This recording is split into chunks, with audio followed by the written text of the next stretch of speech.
আজকের এই টিউটোরিয়ালে হচ্ছে আমরা এটাই শিখবো যে কিভাবে আপনি ডাবল টাচ পারফর্ম করবেন। তো ডাবল টাচ পারফর্ম করার জন্য আপনার কিছু করতে হবে, জাস্ট আপনি আমার হ্যান্ড মুভটা একটু দেখেন। আমি বল পাস দিলাম, দেন হচ্ছে আপনি ড্যাশে ক্লিক করবেন। প্রথমে এই যে এখানে ড্যাশ দেখতে পাচ্ছেন, প্রথমে ড্যাশে ক্লিক করবেন।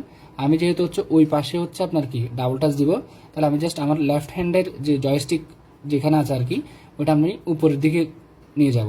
আমি ড্যাশে ক্লিক করব, দেন হচ্ছে উপরের দিকে দেখেন, ড্যাশ উপরে, ড্যাশ উপরে, ড্যাশে ক্লিক করে উপরে, ড্যাশে ক্লিক করে উপরে, একদম ইজি। আমি যদি চাই এই পাশ থেকে ডাবল টাচ দিব, তাহলে ঠিক সেমভাবে নিচে, এই যে নিচের দিকে, এই যে ডাবল টাচ। সোজার ক্ষেত্রে কী হবে, মনে করেন আপনার হচ্ছে অপোনেন্ট সামনে দেখে আসতেছে, আপনি এই পাশ দিয়ে যাচ্ছেন, তাহলে সেক্ষেত্রে কী হবে, এই যে অপোনেন্ট বিট, এটাই হচ্ছে আপনার ডাবল টাচ স্কিল, এবং এটা ইন গেমে খুবই এফেক্টিভ একটা স্কিল। আশা করছি এই ভিডিওটা আপনাদের কাজে লাগবে।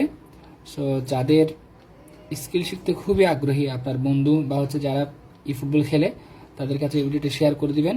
দেখা হচ্ছে আপনাদের সাথে নতুন কোনো টিউটোরিয়াল নিয়ে কিংবা হচ্ছে গেম প্লে ভিডিও নিয়ে। ততক্ষণ পর্যন্ত ভালো থাকবেন, সুস্থ থাকবেন। আল্লাহ হাফেজ।